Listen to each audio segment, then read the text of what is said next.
Selamat pagi teman-teman Millennial Academy. Di pertemuan ini kita akan membahas adjective dan juga adverb yang sering muncul di soal written expression.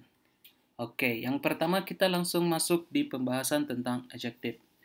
Adjective itu fungsinya hanya satu, yaitu menjelaskan tentang noun atau kata benda. Jadi ketika teman-teman melihat adjective, ingat fungsinya itu hanya satu, menjelaskan ini kata benda. Kita lihat contohnya di sini. She is a beautiful woman. Kata sifat beautiful atau adjective beautiful ini fungsinya menjelaskan kata benda woman.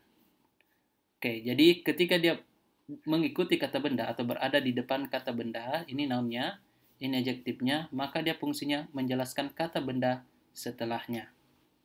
Oke, yang kedua, ketika tidak ada kata benda setelahnya seperti kalimat ini, di sini tidak ada noun, maka fungsinya adalah menjelaskan kata benda, apakah dia itu berbentuk noun ataupun pronoun yang ada sebelumnya. Kalau tadi setelahnya sebelumnya. Walaupun di sini ada to be, nah beautiful ini menjelaskan she. Oke, menjelaskan pronoun yang ada di depannya. Jadi sangat sederhana. Yang perlu teman-teman tahu, fungsi daripada adjective itu hanya satu, menjelaskan kata benda. Oke, kita lanjut yang kedua. Fungsi adverb. Nah, kalau teman-teman beberapa pertemuan sebelumnya kita sudah jelaskan ada adjective yang bisa berubah menjadi adverb ketika dia ditambahkan li di belakangnya. Jadi plus ly, nah dia itu sudah menjadi adverb. Nah, seperti contoh di sini kita tadi kata beautiful, nah, ketika ditambahkan ly di belakangnya, ini menjadi adverb. Oke, menjadi adverb ya. Nah, fungsi adverb itu ada 3. Kalau tadi adjective cuma 1, adverb itu ada 3. Yang pertama, dia menjelaskan verb. Nah, jadi fungsinya menjelaskan verb. Bagaimana suatu kata kerja itu digambarkan. Contoh, sings, menyanyi. She sings beautifully. Dia menyanyi dengan indah. Jadi dia menjelaskan bagaimana cara dia menyanyi atau bernyanyi. Itu yang pertama. Yang kedua, dia menjelaskan juga adjective. Oke, jadi dia menjelaskan adjective. Jadi seberapa cantik sesuatu itu. Kalau kita menggunakan kata cantik sebagai adverb. Contoh, she is a beautifully dressed woman. Nah, jadi di sini ada dressed woman. Ingat tadi, ini adjective yang menjelaskan kata benda setelahnya. Jadi ini menjelaskan ini. Nah, beautifully itu adverb kita. Dia fungsinya apa? Di sini dia fungsinya menjelaskan adjective. Jadi dia menjelaskan ini, menjelaskan adjective kita. Jadi beautifully dressed woman itu adjektifnya menjelaskan woman, adverbnya menjelaskan adjective address. Dan yang ketiga, fungsi yang ketiga adalah menjelaskan adverb. Jadi adverb juga bisa menjelaskan adverb. Jadi menambah penjelasan. Contoh, she is a truly beautifully. Jadi beautifully ini menjelaskan dress, dress ini menjelaskan woman. Truly ini menjelaskan beautifully. Dia adalah perempuan yang berpakaian sangat indah. Jadi truly ini artinya sangat atau paling indah. Jadi cara berpakaian itu yang paling indah. Jadi kita bisa lihat di sini teman-teman, fungsi adverb itu ada 3. Jadi perlu kita ingat baik-baik 3. Yang pertama, sebenarnya saya kalau mau mengingat dari namanya saya adverb ya, adjective, kemudian dia juga verb ya, dan adverb itu sendiri. Jadi adverb 3.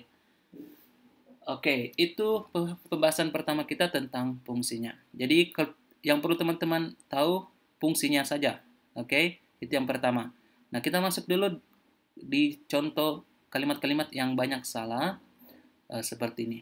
They were seated at largely table. Di sini ada adverb. Ingat, adverb tidak pernah bisa menjelaskan noun. Nah, jadi dia salah. Yang mestinya pakai large table. Ingat teman-teman, kalau noun ini pasangannya cuma satu, cuma adjective.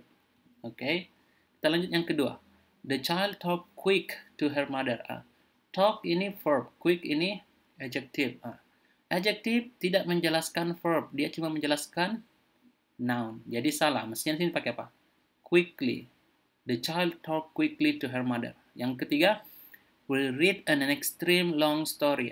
Di sini extreme ini adjective, long juga adjective. Nah, ini tidak bisa. Jadi tidak bisa ada dua adjective. Adjective tunggal ya, teman-teman.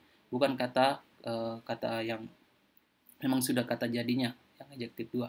Tapi di sini adjective seperti extreme dan long itu tidak bisa. Jadi satu harus adverb, kemudian adjective, kemudian noun-nya, diikuti oleh noun-nya. Nah, di sini kalau kita lihat extreme ini adjective, long ini adjective, jadi salah. Mestinya di sini dia pakai adverb. Jadi yang benar itu tambahkan saja ly, extremely. We read an extremely long story. Kalau kita mau pakai adverb lagi di depannya bisa. We read a very extremely. Jadi teman-teman juga perlu ketahui adverb itu bukan hanya yang ly ya. Bukan hanya, banyak kok. Adverb itu artinya keterangan tempat, keterangan frekuensi, keterangan manner atau cara. Yang ini manner ya. Jadi itu teman-teman sekalian fungsinya. Kita masuk di satu contoh soal. Saya berikan satu contoh soal di sini. The advertising campaign will be based on the recent completed study. Di sini kita bisa lihat advertising will be recent dan completed. Kalau kita lihat advertising sudah benar, noun, will diikuti oleh bentuk dasar be sudah benar. Recent, ini adalah adjective. Sedangkan completed juga adjective. Jadi seperti penjelasan saya ini salah. Mestinya ini adverb. Jadi mestinya tambahkan ly. Recently completed study yang tepat. Oke, begitu kalau muncul di soal tuple nantinya. Nah, pembahasan kedua kita selain fungsi kita juga akan masuk di linking verb. Nah, coba teman-teman lihat kalimat ini. She looks nice. Nice ini adjective. Nah, ini adalah verb ya. Tadi saya bilang adjective hanya berpasangan dengan noun. Nah, di sini kenapa dia berpasangan dengan adverb? Nah, ini berpasangan dengan verb. Ini yang kita sebut dengan linking verb. Jenis-jenisnya itu ada beberapa, tapi yang umum muncul ini ya. Appear, be. Be ini adalah to be. Jadi semua to be itu adalah linking verb. Is dan are, atau kita pakai was dan were. Itu semua linking verb. Ya, dan to be yang lainnya, pakai to the being, dan lain-lain sebagainya. Nah, sekarang come, feel, look, prove, seem, smell, and taste. Semua itu adalah linking verb. Artinya apa? Setelah ini, kita tidak menggunakan adverb.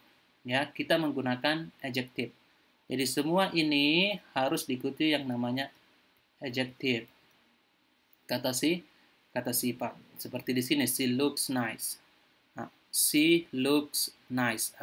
Karena ini adjective, maka sebenarnya kita juga bisa berikan adverb. Tapi ingat, adverb ini tidak menjelaskan kata kerjanya, karena looks ini dia hanya bisa diikuti oleh kata sifat yang ini.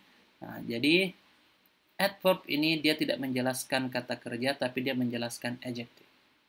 Oke, jadi teman-teman harus tahu juga bahwa kata kerja yang masuk dalam linking verb itu dia hanya bisa diikuti oleh adjective.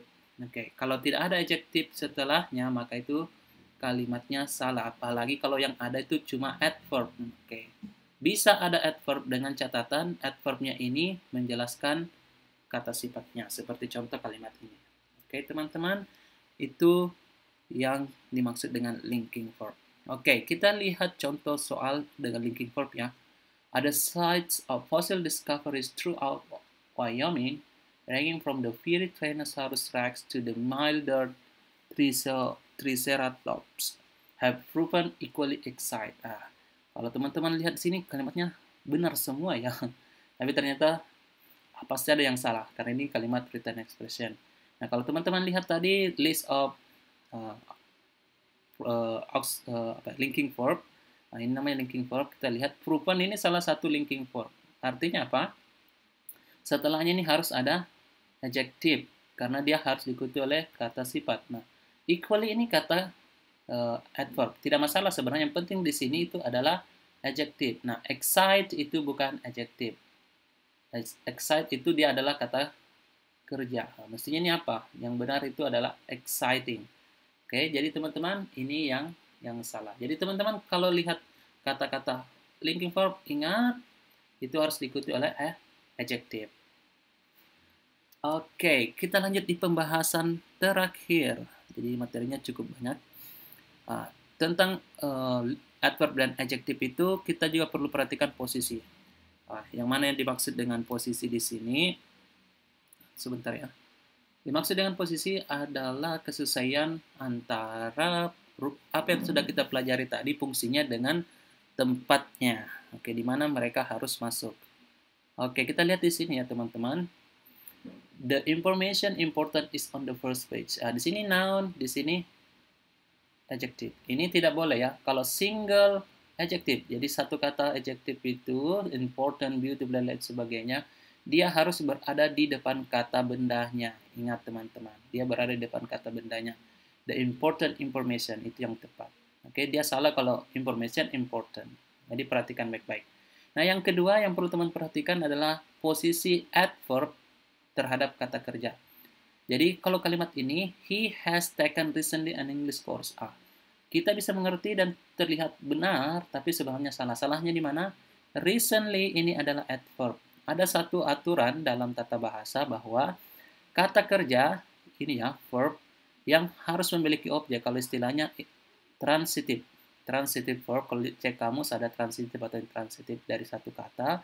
Nah, kalau dia kata kerja transitif artinya apa? Dia membutuhkan objek, ada objek setelahnya, maka itu harus disambung, tidak boleh dipisah. Jadi adverb di sini tidak boleh masuk. Oke, kalimatnya salah. Contoh yang tepat itu seperti ini. Recently bisa masuk di depan karena taken and English course ini tidak bisa dipisah. Itu saja intinya. Dia tidak bisa dipisah. Atau kita memasukkan sebelum taken bisa, atau kita masukkan di belakang kalimat bisa. Oke, jadi adverb untuk posisinya itu bisa di mana saja, asalkan ini dia tidak masuk di antara kata kerja dan objeknya, apalagi kata kerja yang membutuhkan objek atau transitif seperti ini. Jadi dia posisinya bisa di depan, bisa sebelum kata kerja atau setelah kalimat. Oke teman-teman, itu saja penjelasan untuk adjective dan adverb. Teman-teman, jika ada pertanyaan, silakan tanyakan di grup WhatsApp kita, khususnya materi yang kurang jelas. Oke, karena kami tidak tahu teman-teman mungkin punya kesulitan memahami atau bagaimana, silakan tanyakan saja di grup, karena kami tidak pernah tahu jika teman-teman tidak bertanya. Oke, saya Mr. Ismail, sampai jumpa di pertemuan selanjutnya. Salam Millennial Academy.